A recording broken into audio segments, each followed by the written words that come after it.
What if someone told you to hurt a stranger and all you had to do was press a button?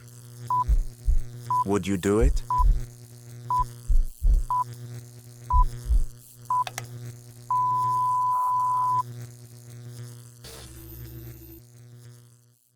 In the early 1960s, Stanley Milgram, a psychologist at Yale, ran an experiment that shocked the world.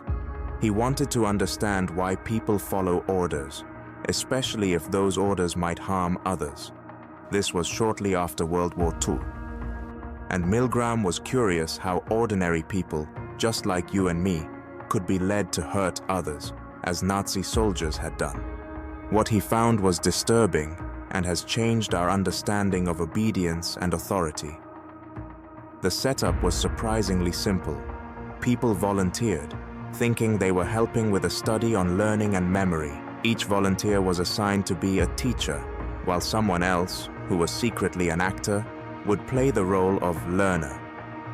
The teacher's job was to test the learner's memory.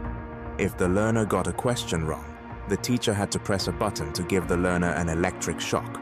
With each wrong answer, the shock level would increase, even up to a deadly 450 volts. What happened surprised everyone. Even though the teachers could hear the learners' screams, 65% of them continued all the way to the maximum shock level. Some of the teachers were visibly stressed. They sweated, trembled, and begged to stop. But they kept going, following the orders from the authority figure over their own moral feelings. Only a small number stopped when the learner went silent.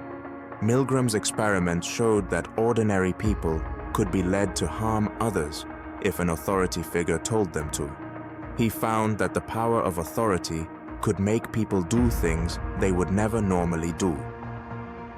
This explained how, in real life, people sometimes do harmful things and justify it by saying, "I was only following orders." The Milgram experiment is a powerful reminder. Authority can be dangerous if we blindly obey. It pushes us to ask ourselves, will we follow orders or stand by our own sense of right and wrong?